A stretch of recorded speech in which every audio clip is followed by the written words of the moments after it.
All right. Hello and welcome to the 10 Million in 10 Years podcast. I'm David, your host, and I've got Grant Walker with me today. Welcome, Grant. Hi, thanks for having me. You're welcome. I thought we'd just get started with the Moab 240 race that you've done. Yep. Straight into it. Just dive straight in. When was it that you did it? I did it in October last year. Right. So you've recovered? Yeah, it took probably 4 to 6 weeks to recover physically, to be able to run again, and then probably a solid 4 months to recover mentally.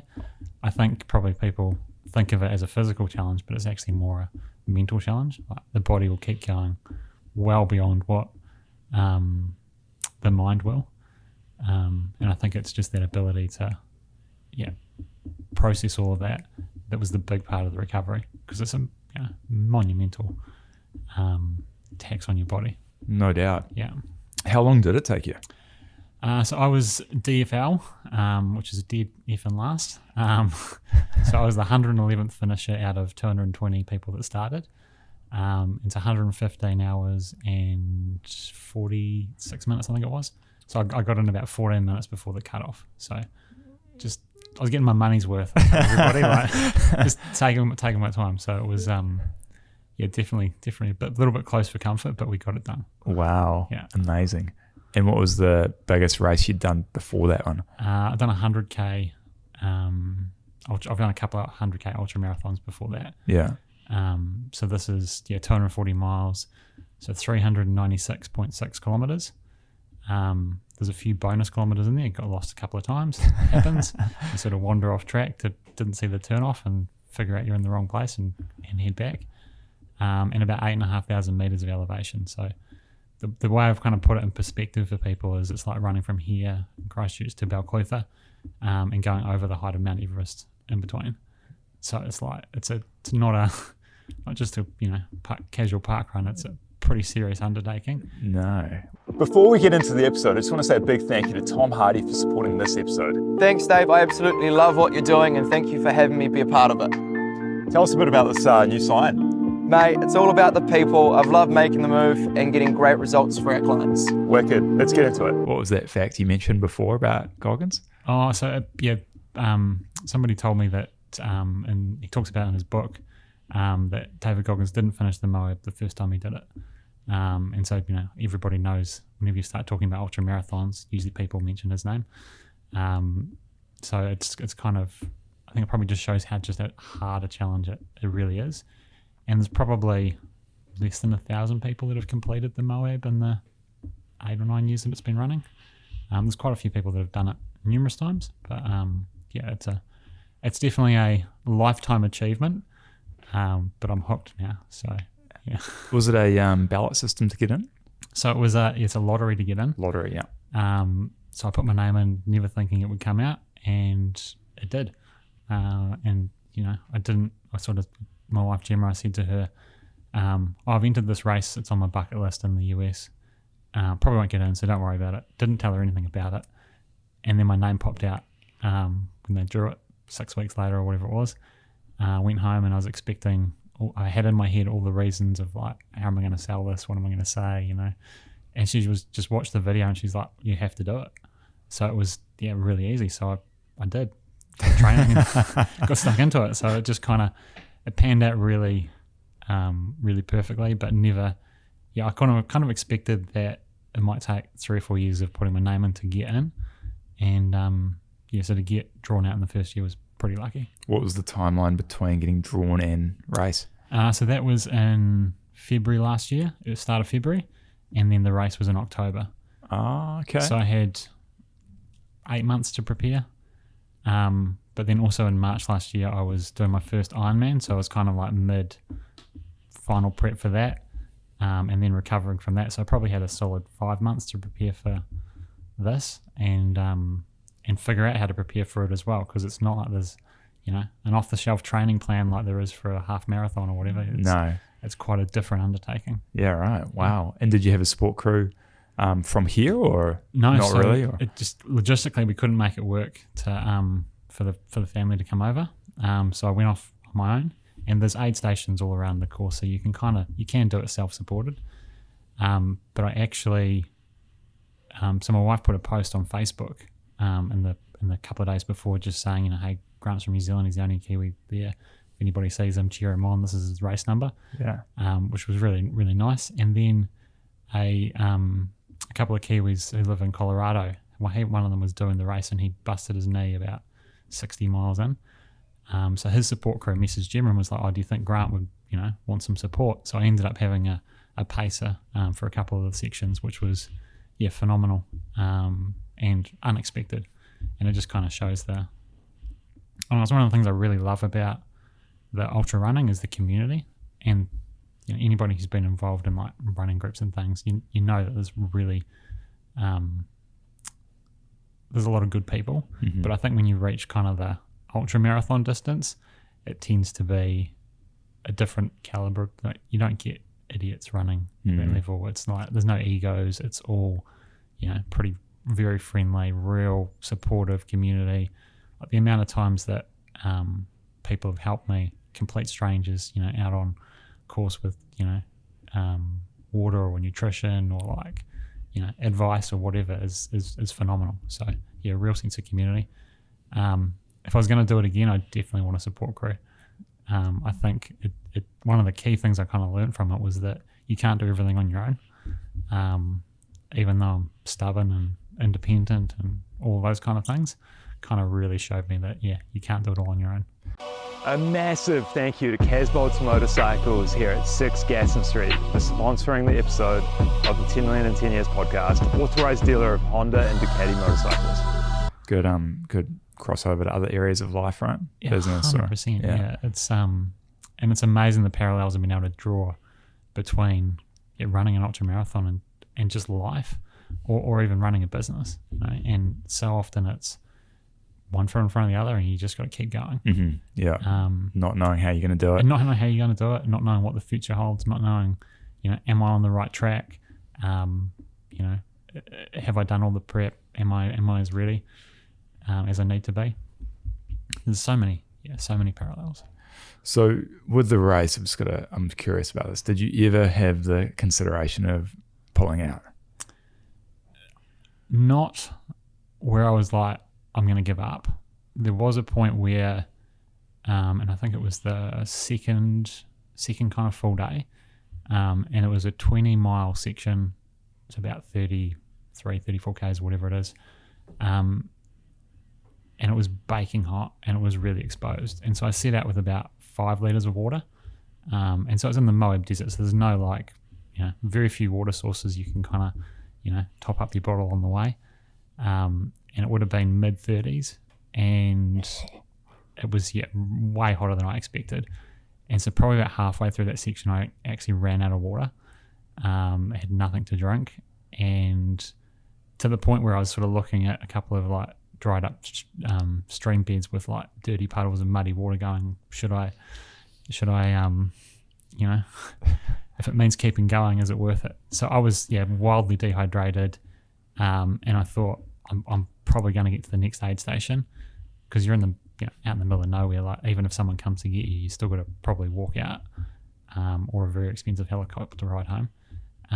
So I was like, I'll just plod on to the next aid station, and that was in a complete stranger. Just he came up and he running past me, and he's like, "How's it going?" And I was just like, just burst into tears.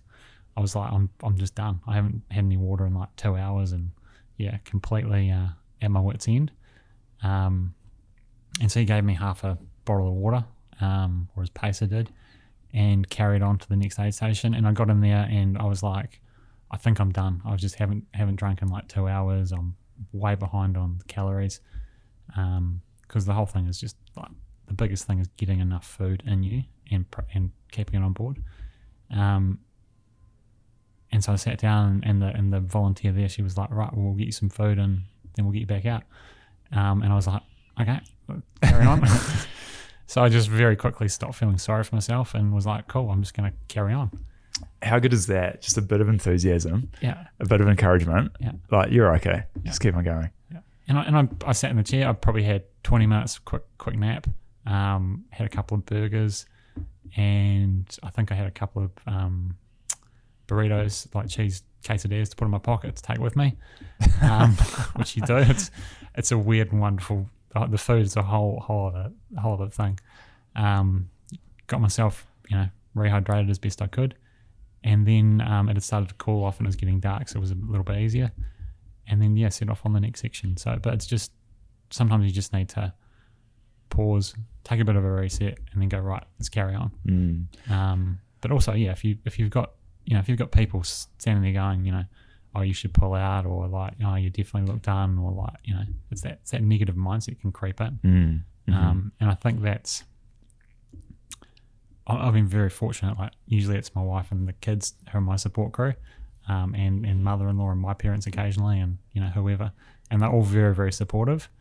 But I know for a lot of people, I think they struggle with the people around them, because those negative voices can kind of creep in. And if somebody's saying, oh, just pull out, or let's get you home in the warm, or like all those kind of things. Be very easy to just go, actually that's the easy choice. 100%. Yeah.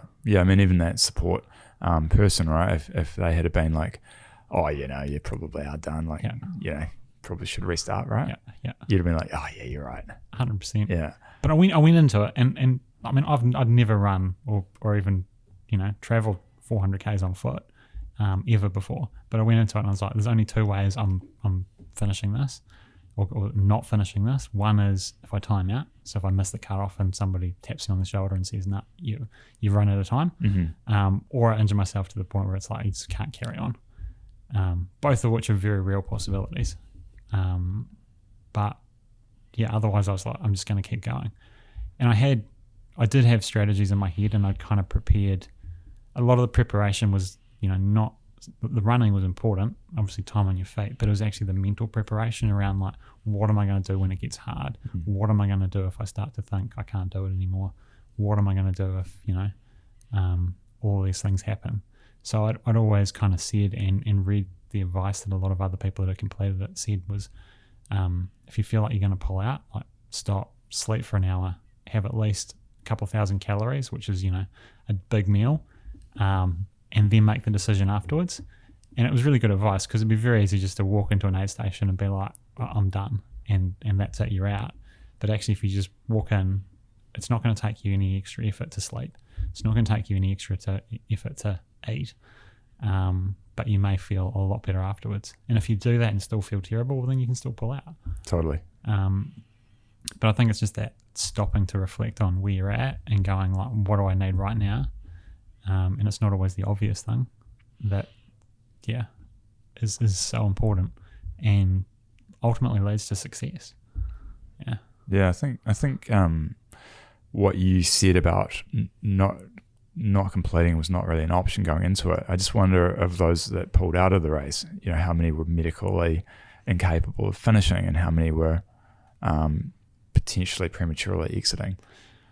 I think there's definitely people that pulled out for medical reasons, and like, there's some pretty severe things that can happen when you're running for days on end, like, organs shutting down, kidneys not working properly. Obviously the obvious ones like twisted ankles and knees and, all of those kind of things. So there's definitely an element of that. I suspect there probably is some people that, maybe just went, it is too hard, I'm not going to do it. Or maybe, feel like they bit off more than they can chew, or didn't feel that they were prepared enough. I don't know. I don't know what the stats are, but I mean, only 50% of people, or just over 50, complete it. And that's been pretty consistent through the years. And it's similar for other events of that kind of nature. So I reckon you just keep going, and as long as you keep putting one foot in front of the other, you eventually have to get there.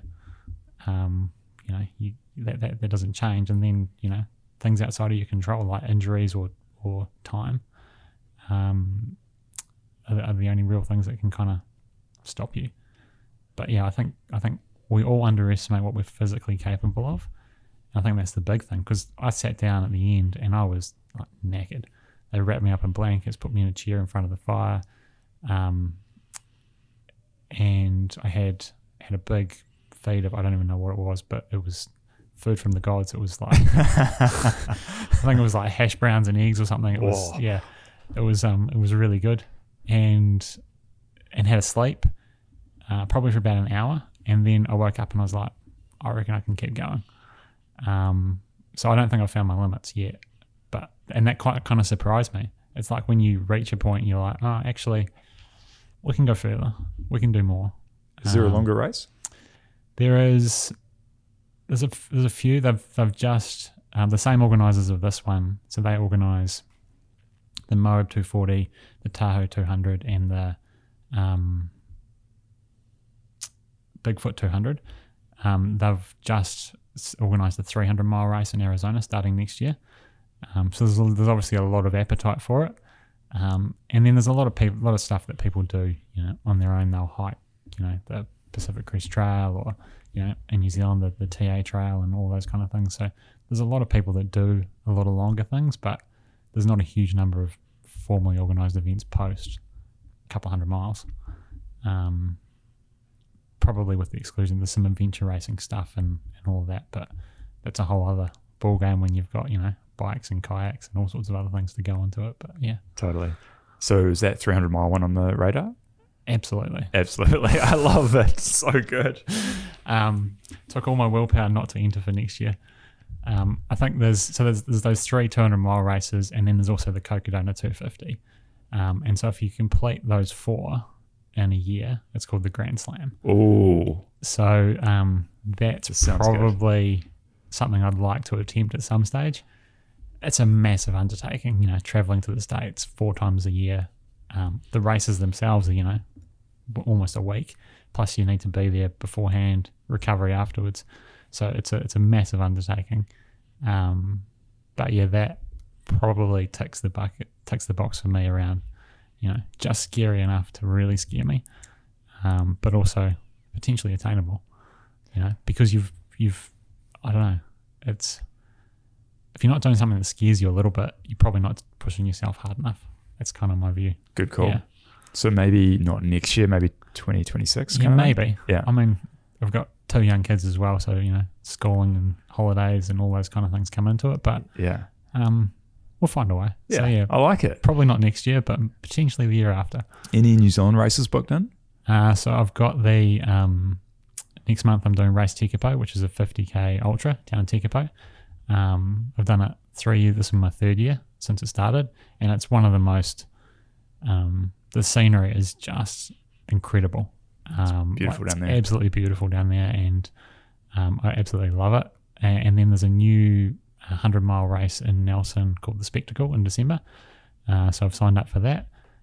So that'll be up into the unknown because nobody's done it before.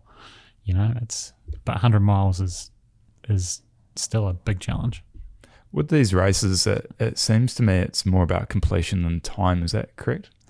Yeah, there's people that absolutely race it to win. I think the majority of people do it to complete it and do the very best they can. And there's so many unknowns going into it. Like I, for the first half of the race, was on track to finish in, probably 90 odd hours. But things happen. Hours tick away, and all of a sudden, you're chasing cutoffs. It's not, I don't think it's a hyper competitive type of environment, and it's very, very supportive. Like everybody is like, completion is the number one goal. And it's everybody who completes it, it's a big celebration. Totally. And that's what I found. I was quite lucky being DFL. So the last hour of the race, everybody comes together and they have a bit of a party, and it was at breakfast time, so there's a big feed and there's lots of cheering and stuff like that. Whereas for a lot of people, they finish 20 or 30 hours quicker, and maybe it's in the middle of the night and there's a couple of people there and their friends and family, and that's bit of a clap, bit of a non-event. Yeah. So I was actually kind of lucky that was the way it was, and I could hear from probably 2 or 3 miles down the road the cheering. Wow.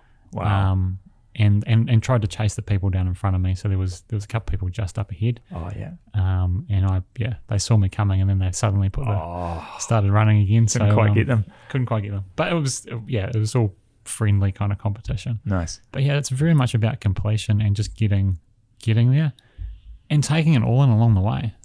I think that's the thing that, I really tried to do, was just be like, how lucky am I to be even doing this, and privileged to One, be able to financially actually go and do it because it's a massive undertaking.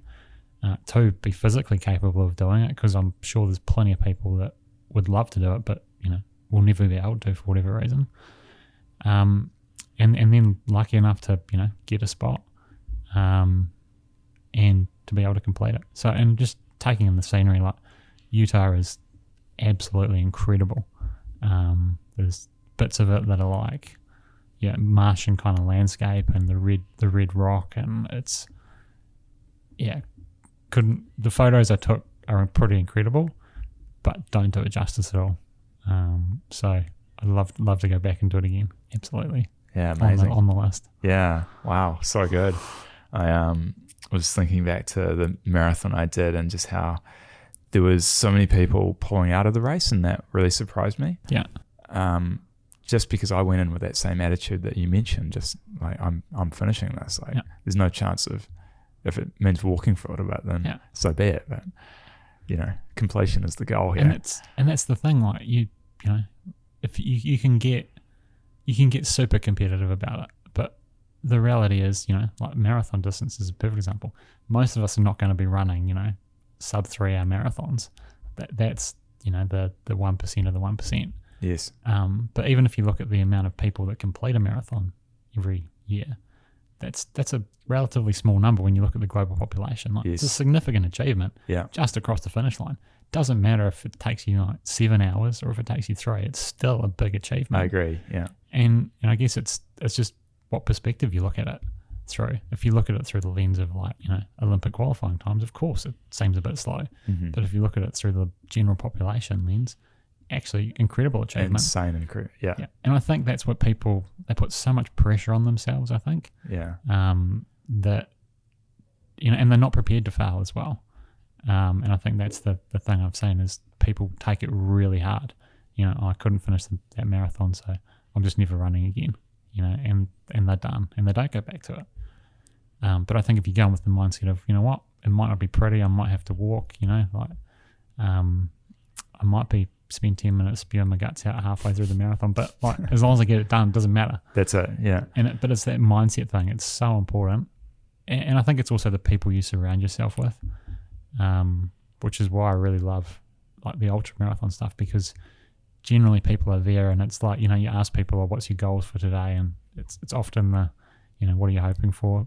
Chat that you have. And it's always, I just want to get to the finish line in one piece.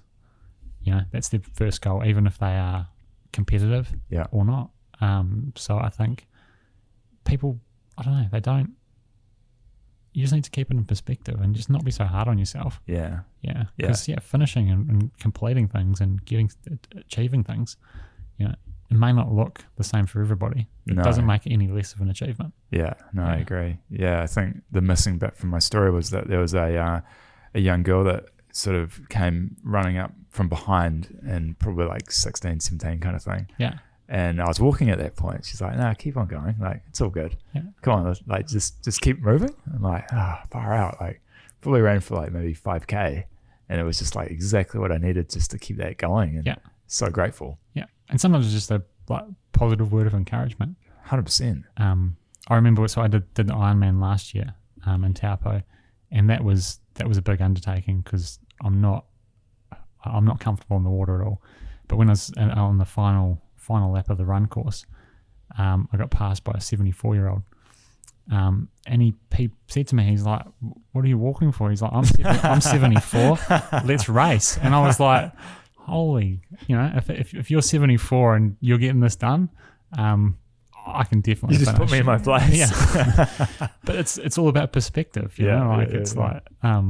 and actually, there's no reason for me to feel sorry for myself or be like, I can't do it. Other people around me with, a lot more limitations are competing and doing a great job. That's cool. Yeah. So that was my my funny story out of the Ironman was getting passed by a 74-year-old, and he was like, do you want to race? Like, he was real, he was obviously having a great time. Yeah. So, it was really, really good. Yeah. Yeah, the swims it's a humbling experience. Not that I've done an Ironman, but just from a sprint distance triathlon. if you haven't done a lot of swimming, it can be challenging. Like you're putting yourself in an environment that is not natural. No, we're not fishers, are we? We're not. No. And you got the physical exertion component. You've got the technical aspect of swimming, but you're in an environment where, it goes against everything you're biologically kind of programmed to do, which is don't drown. Yeah. So it's definitely, that put me outside my comfort zone, big time. Yeah, and when I started, I couldn't swim more than a couple of lengths of the pool. And I managed to complete the 3.8k swim. But it still took me probably 2 and a bit hours. So average swimmer will do it in an hour to an hour 15 is sort of a pretty reasonable time. Right. And for me, it was just over 2 hours. So I was one of the last ones out of the water. Yeah. And couldn't walk. My legs were cramped up. My calves were cramping. And, but absolutely loved it, because I'd achieved something that I just never thought I would be able to achieve. Yeah. And that was, it's those little things that you just go, that's actually really cool. Yeah. And I know for people that swim all the time, they do that as a training swim. Totally. Laps of the pool for an hour or so. But for me, that was a monumental achievement. Yeah. Overcoming some very, irrational fears. Mm-hmm. I don't like going in water that I can't see the bottom, and I don't like going in water where I can't touch the bottom. Mm-hmm. So Taupo was great because it was fresh water and it was relatively calm. But you can see the bottom 6 or 7 meters down. So that in itself is terrifying, and you're looking at the bottom the entire time, and you've got people around you, kicking you in the head and swimming over the top of you and all of that, and then you're trying not to drown, and it's a lot going on, isn't there? But the saying that I've loved using over the last couple of years is get comfortable being uncomfortable. And more people need to do that. I think we all need to get ourselves to be a bit more uncomfortable. I agree. Yeah. And that was the big thing last year with Moab training was actually I don't necessarily need to run more. I just need to be okay being really uncomfortable and miserable, and just knowing that, it's part of the process. Yeah. So if it was pouring with rain last year, I'd go out in the rain. Mm-hmm. If it was cold, I'd go out and still run.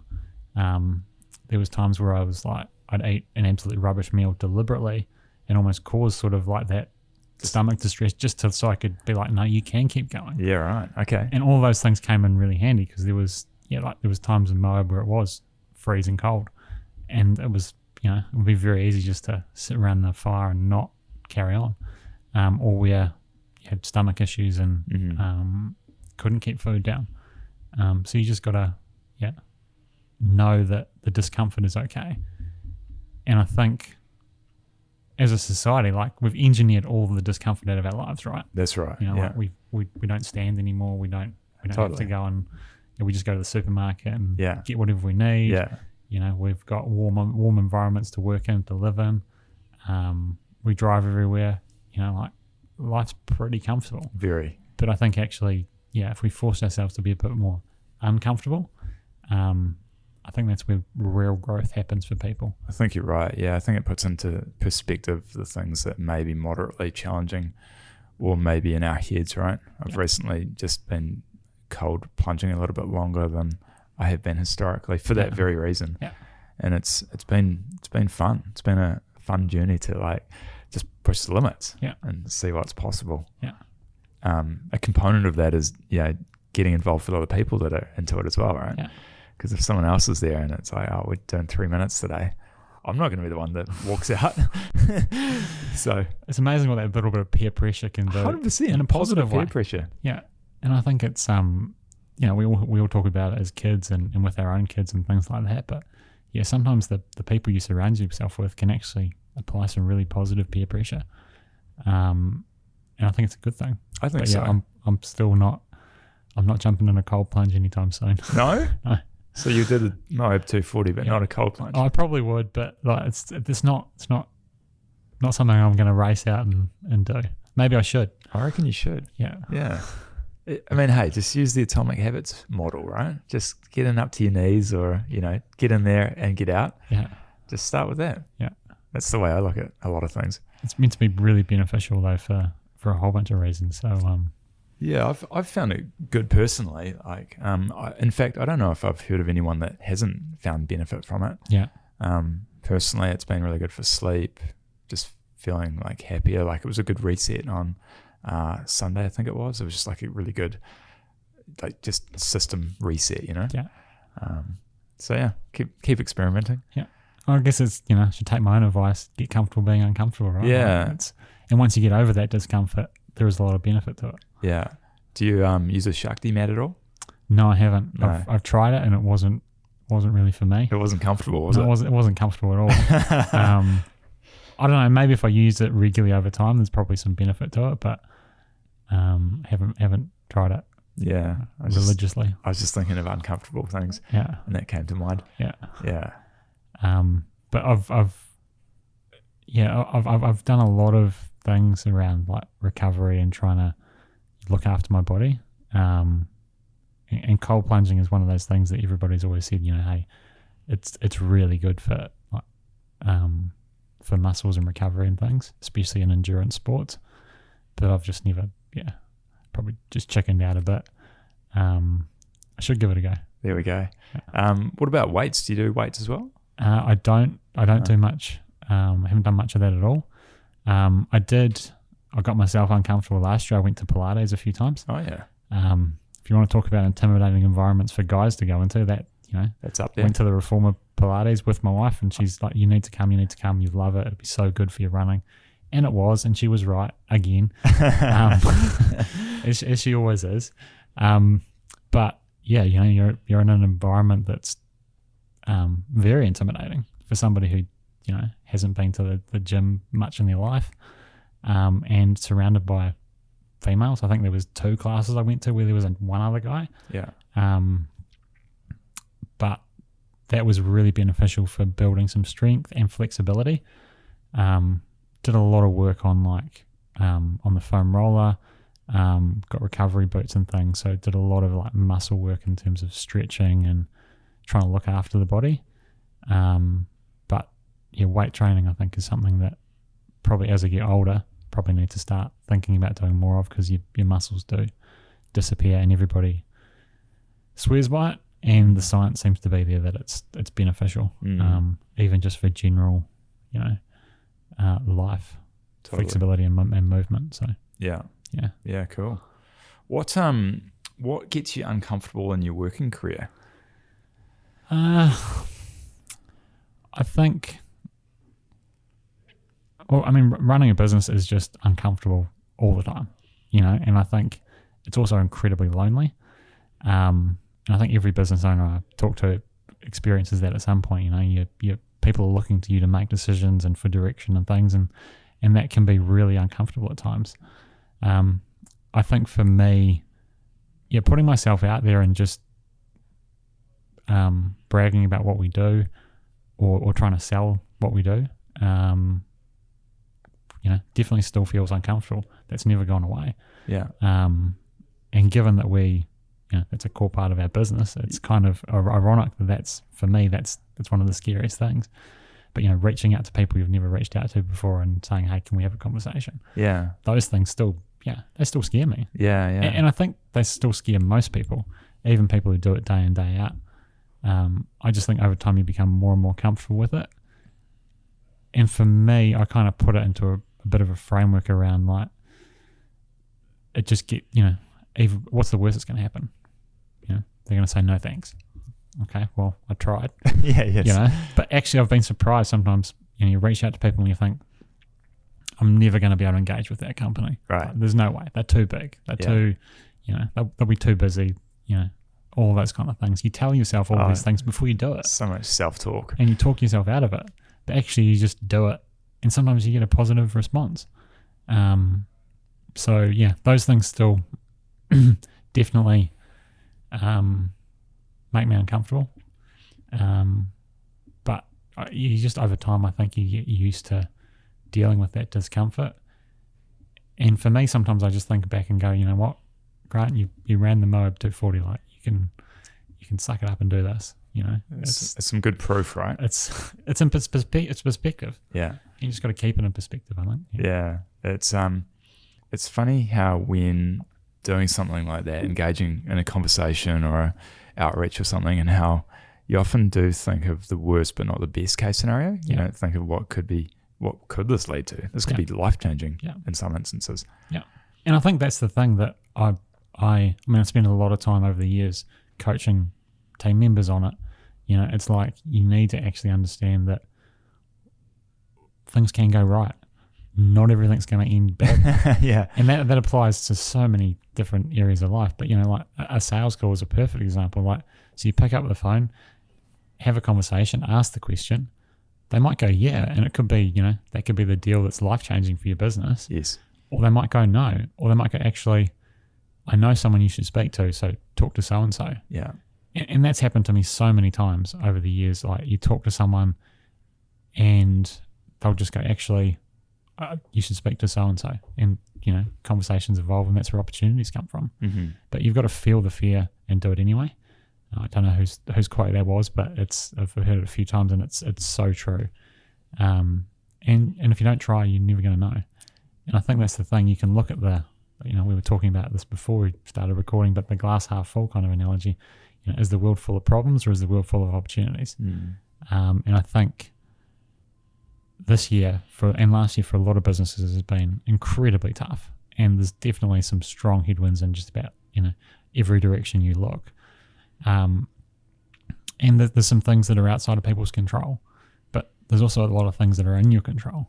So even, you know, in the face of high interest rates, inflation out of control, costs going up, you know, challenges giving staff, you know, challenges with customers leaving, wanting to pay less, you know, not having value, not getting paid for work you've done because, you know, companies go under or whatever. There's all those challenges, but a lot of that you can't actually control.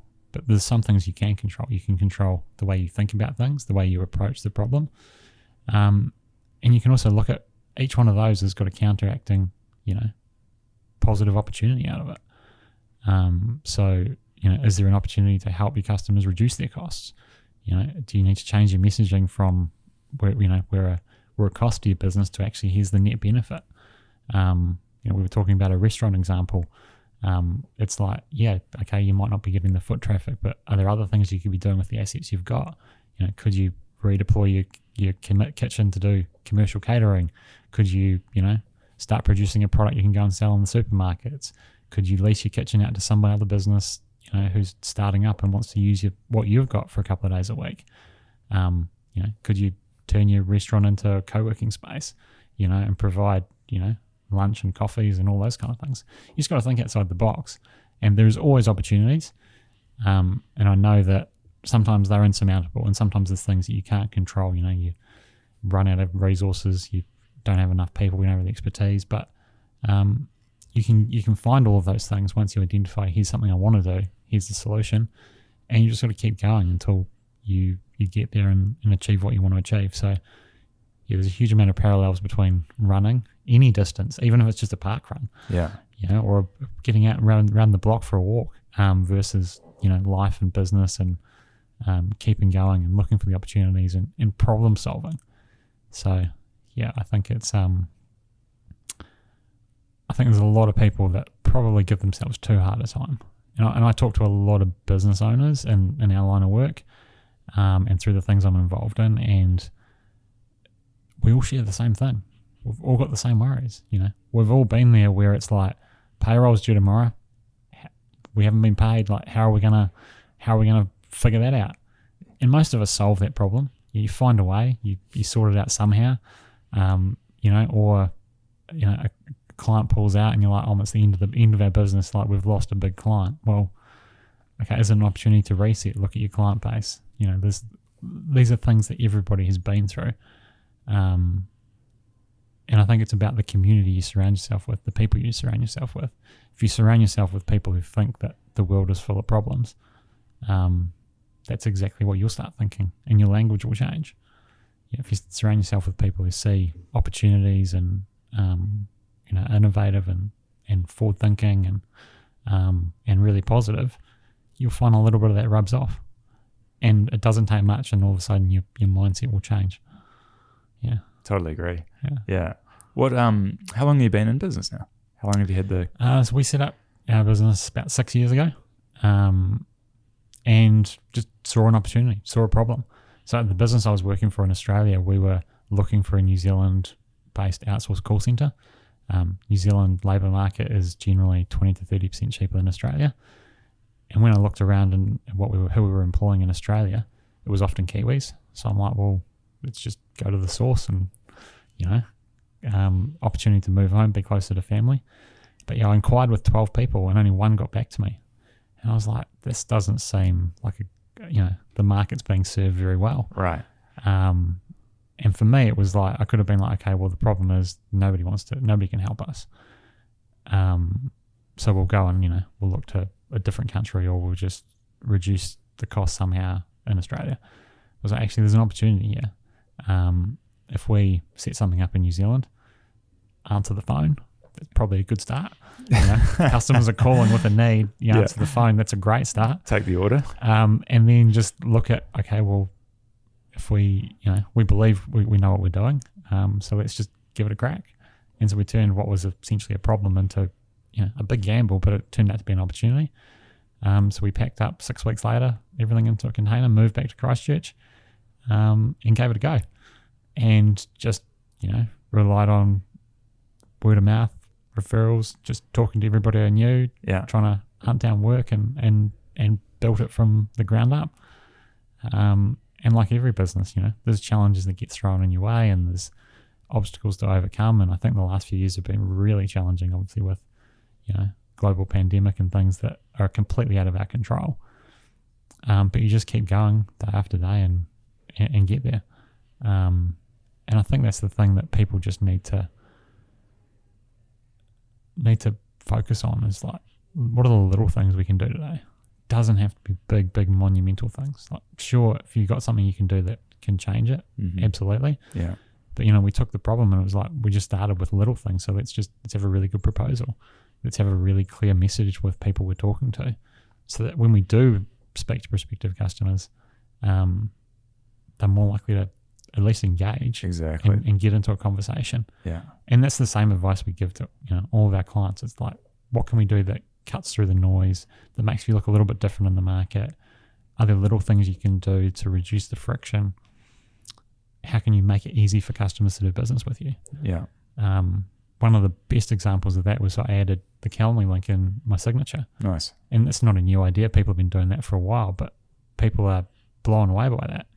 I take it for granted because we book a lot of appointments for clients and that's the advice we give them. Right, yes. But people have been like, oh, that's amazing. I can see when you're available. I just book it in. Like, there's no back and forth over email and then someone forgets to reply and then it doesn't happen and then 6 weeks later you're following the person up. It's instant. So it's lots of little things that all add up you can turn problems into opportunities. It's cool when you can learn something like that and then replicate it out amongst your customers and share it with others, right? Yeah. Yeah. And it's definitely been, there's lots of little examples like that over the years where it's like, okay, well, this is what we did. This is the results we got. So don't do that or try this. And the information's out there.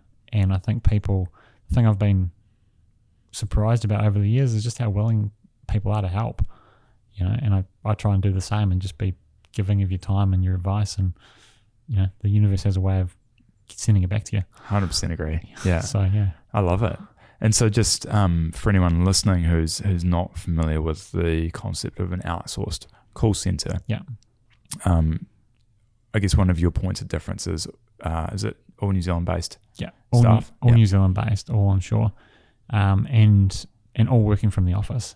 Got it. Actually, and those things have bucked the trend. Like if you look at contact centers in general, and particularly outsourced ones, a lot of them now have a work from home model, and I think a lot of them are struggling with that now because there are significant challenges when you put social people who like talking to people at home on their own, and they don't have a support network around them. Yeah.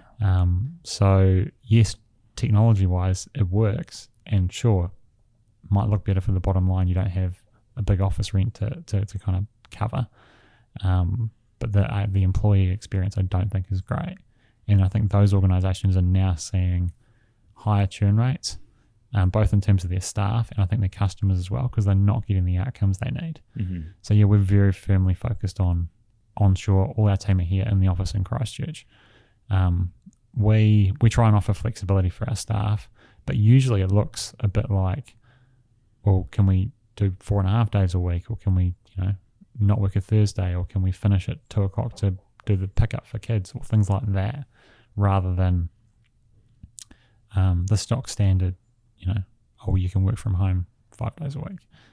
And it's different for everybody, but that's been a big point of difference for us. And a lot of people have said, like to me in the last couple of years, you're crazy. Like, surely you just get rid of all this fixed overhead and have everybody work from home. But I think it's proving that it was a good decision. And I think, there's a lot of talk about that at the moment, about getting the workforce back into the office. Yeah. And we'll find a happy medium, I'm sure, where a lot of workplaces will probably stick with a hybrid model. That seems to be a good happy medium. People can work from home, not have to travel a couple of days a week, but then be in the office for that connection with other people. And I think more than ever, the last few years has shown us that connection with other people is so important. And that's why, because it's an outsourced contact center. So essentially, to give you context, we do a lot of lead generation and sales over the phone. So that's outbound calling, cold calling, telemarketing, all those kind of things. And we do a lot of inbound customer service for our customers. So we handle the calls for them and answer in their brand and process things in their systems and do all of that. And a couple of people have commented to me that, well, isn't AI going to replace all of that? And aren't they just going to be replaced by bots and all of those things? And I think to an extent that's true. A lot of the transactional stuff will end up being done like that, but people more than ever craving connection with other humans. Yeah. And I think you might remove some of that mundane stuff and remove some of the customer friction, but customers still need to call you when it's something that, the computer can't solve for them, or when it is a little bit complex, or when you're trying to sell something to somebody. You don't buy from machines, you buy from people. Yeah. And successful sales happens because you like the other person and get on with them usually. Yeah. If you think about, if you've gone and bought a car, or bought a TV or whatever, why did you buy there versus somewhere else? Sure, price might have been part of it, but it was, what was the interaction with the other person like? What was the service like? It's usually like and trust, right? Yeah. Yeah. So most of our customers are ones who see real value in investing in the customer experience, and want somebody to kind of help them with that, or understand that they're not necessarily the experts at picking up the phone and making those cold calls and getting the opportunities in their pipeline. So we're kind of probably bucking the trend and still growing, and I still see a lot of growth ahead, which is great. But I think it's if we look at technology as the threat, it will, we'll talk ourselves into it. If we look at it as, well, what's the opportunity? Okay, well, we can enhance the productivity of our staff. We can improve what they're doing. We can make their life easier. We can improve the customer experience. If you start looking at it through those lenses, the world looks a lot different. Whereas if you just go, oh, we're just going to replace all of our staff with, ChatGPT, you're probably not going to get a great outcome. But if you use tools like that to enhance your staff's capability and make them more productive and do some of that heavy lifting, then I think you'll get a really good outcome. But for me, business is quite straightforward. It's not straightforward at all, but when you boil it down, if you look after your customer and do everything you can to try and help them, and you won't get it right all the time, but if you come at the world from that angle, chances are you'll succeed, because 99% of the other people out there are not doing that. Why do we go to restaurants that are our favorites? It's not always the best food in the world, but it's usually because we get along with the people there, or we had a great experience, or why do you go and buy your coffee from the coffee shop you buy from? Sure, location's important, but I know the one I go to is not, there's ones that are more convenient, but I go there because they give a great experience, they look after me, they're friendly. It's the customer experience. It's and that's what they focus on. Are they going to win an award for the best coffee in the world? Probably not. I don't know. I think it's great coffee, but you don't have to have the very, very best product in the world if you deliver a great customer experience. And I think that's we focus on getting the product or the service so right sometimes, and we overthink it. It's like just do it. Just do it and do more of it. And do more of it. Yeah. And then learn. Like I think and we've seen a lot of that in the, I guess, tech startup world, where people spend millions and millions of dollars and years developing a product, and by the time they actually get something that's viable out to the market, the market's moved, or they didn't validate that actually nobody wants that as a product. And if you look at a lot of the failures, that's usually what happens. If you've got a product and got a good idea, like validate it as quickly as you possibly can. Yeah. Prove that it can turn into revenue. Yes. Yeah. And then ask the customers, what did you like? What did you not like? What can we do better? They'll tell you if you ask them, and then adjust and just keep doing things. And I think there's a lot of talk about things, and people need to probably do more and just try more and not be afraid to fail. Version 1 wasn't great. The feedback was horrible. The experience was horrible. It crashed 10 times on all these customers. 2 of them wanted refunds, whatever. Like, it's all feedback that you can now use to get version 2 to be a lot better. Mm-hmm. But you've got to look at it through the customer lens, and whether that's a product, a service, something you're selling, think about your customer, and you'll be ahead of the majority of the competition. Yeah, that's great advice. Yeah, I like it. What's a good typical customer for you? Is it a medium size, large, enterprise, small bit of? We look after businesses that are literally like one person startup, right through to large corporates, big listed companies, and everything in between. There's no particular size or type of customer.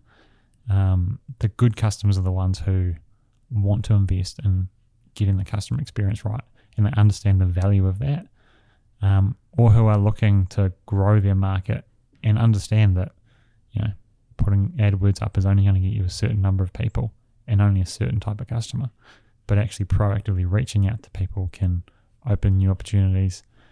You can get instant feedback, and I guess that's the thing, back to the previous point, even if you don't have a product that's ready for sale now, you can validate, is there demand? Yeah. Can you contact people that you don't know and ask them, would you be interested in it? Hypothetically, hey, we're building this. Do you think that you would see some use of that? What would you like to see if we did this product? Yeah. So your customers for us that are good customers and that we have really good success with, it's usually ones that are looking to improve and want some expertise and want some assistance in that regard, and are probably a little bit curious. If I kind of boiled it down, that's probably the key thing they've got, is they either want to be better or they're curious enough to ask the questions of what do the customers think? Well, is there an opportunity in the Australian market, or is there an opportunity to pivot from retail to manufacturing, or asking those kind of questions. And I think if you look at business in general, there's a lot of people that are successful simply because they just ask some really interesting questions and were curious enough to go and find out. I like it. And so not every idea is a winner. No. Just ask my team how many crazy ideas I come up with. But it only takes 1 in 100 to be a good idea, and it's like, okay, well, that was worth all the time and effort and all of the experiments, as I call them. They're not failures, they're experiments. Yeah. Along the way. Yeah. You just keep iterating, keep trying to improve, and just try something. And I guess that's the same for whether it's business or life or, running or whatever. You can sit around and think about it all you want, or you can actually try. Give it a go. If you hate your job, what have you done to change that? Have you looked at what other jobs there might be out there?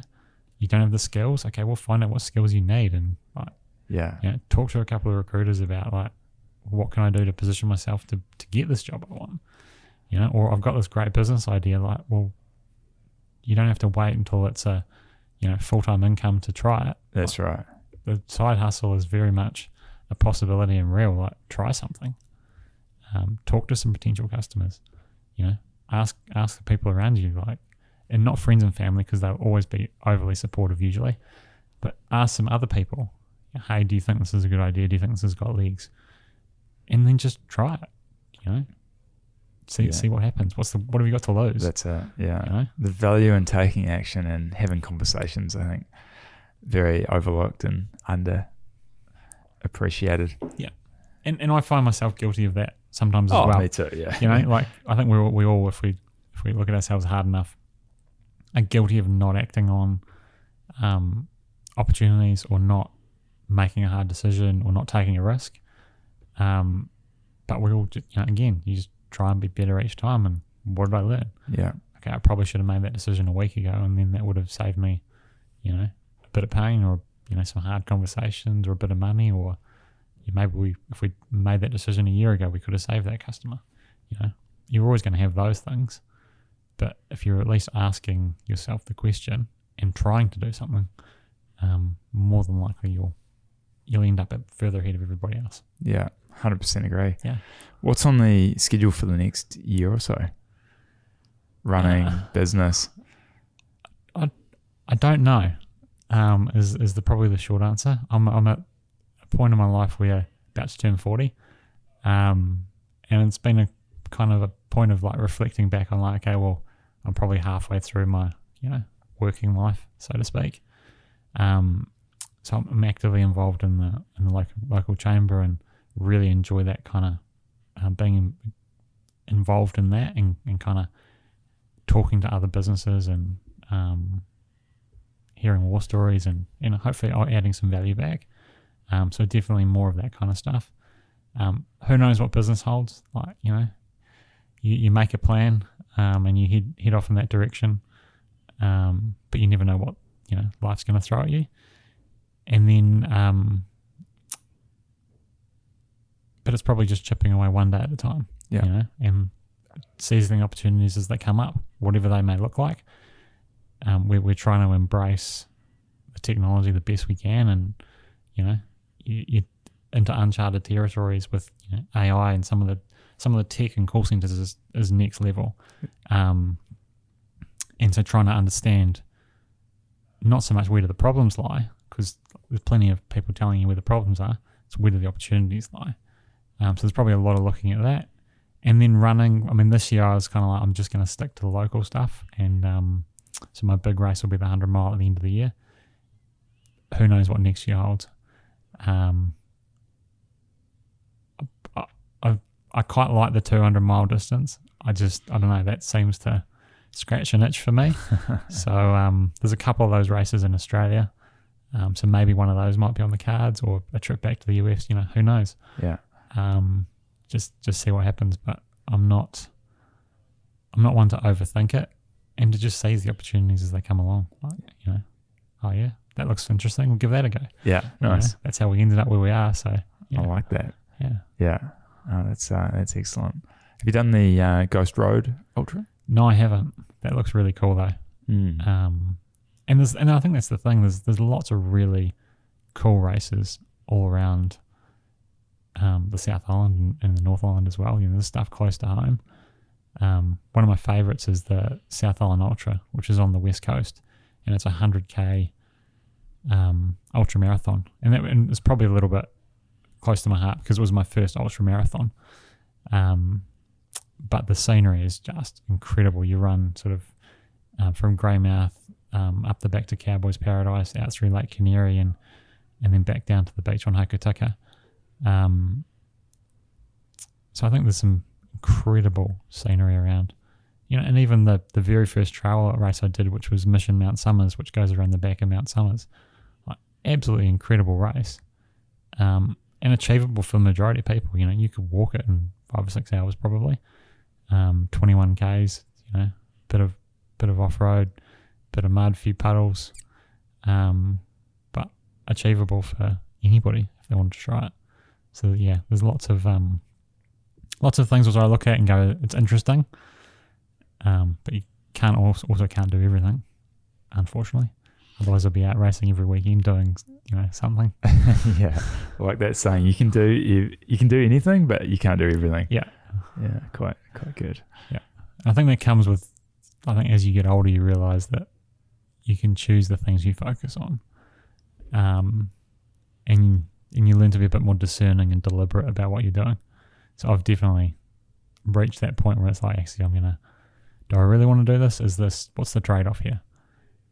Especially with running, because, you can only really do a handful of ultra marathons a year at most, because it's pretty taxing on the body.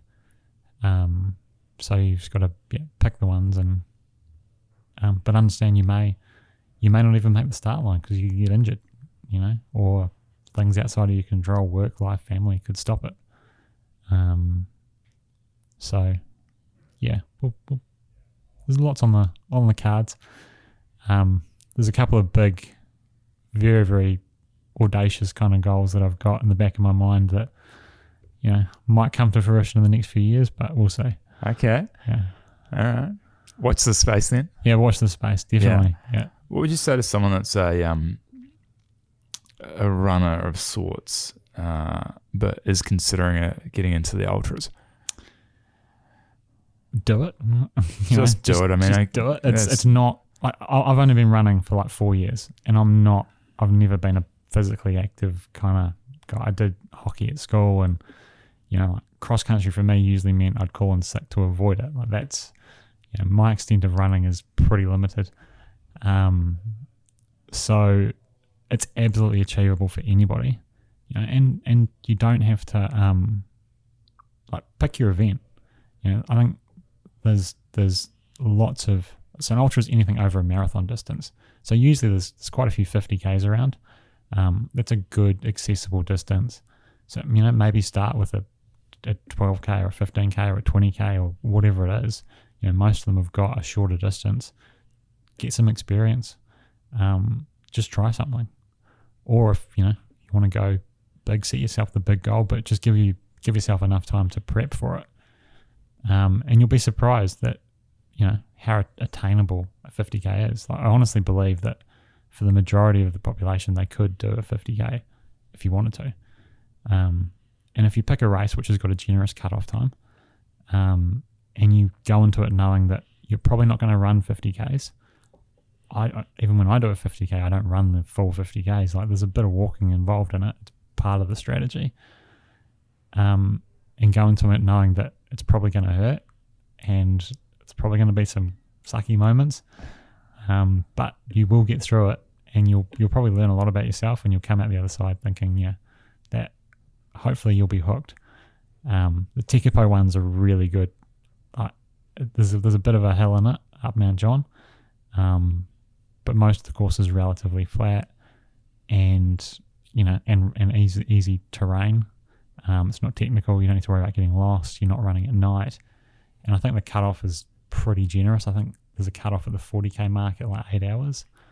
So even if you walked the 50Ks, you'd probably still make the cutoff. Right. Yeah. So just do it. Don't be afraid, and don't think, I could never do that, or that seems too hard, or whatever. Like, just give it a go. That's actually a good way to look at it. Just worst case scenario, if you walk the whole 50K, you're still completing an ultra. Yeah. It's not a bad way to take the pressure off. And I think that's the biggest misnomer about ultra marathons, is that you're running the entire time. You're not. Even the elite athletes, who run ridiculously quick times, will often use walking as part of a strategy. But also, I'm never going to go and win, a 100-mile. I'm not going to win Western States or run, the times that some of those people run. But that's not why I'm doing it. No. I'm not doing it because it's a career and because I want to be competitive. I'm doing it because I absolutely love it. Yeah. So if you love running and you love being, especially on the trails, then give an ultra marathon a go. Yeah, nice. Like, just find one that's accessible. Yeah. Set the parameters up so that you're more likely to be successful. Mm-hmm. And then just put in the work, and you'll surprise yourself. I like that. But I honestly believe that most people, if they, put in enough time and effort into it, they could absolutely achieve it. Even Moab, even that is attainable probably for a lot more people than what you'd think. If you prepare, if you think about it, and put in the hard work. Yeah. Love it. Any parting words or thoughts before we head off here? Any quotes, No, I think wisdom, jokes? I think we've already said about, get comfortable being uncomfortable, and I think we should all do that more. And I need to do it more. I probably should get in an ice bath at some stage, but I think that is kind of becoming a bit of my mantra for the way I'm trying to live the next part of my life. And also I think the other thing I want to say is that it doesn't matter how bad you think things are, or how few options you have, or how dire things may seem. There's always a way through somehow. You may not have the answers, so just don't be afraid to ask for help. It's there is always something you can do to improve things, even if it's just 1%. So yeah, just get comfortable being uncomfortable. Don't be afraid to give things a go, and you'll probably surprise yourself. Yeah. Wonderful words. Yeah. Thank you for your time, Grant. No problem. Appreciate it. Enjoyed it.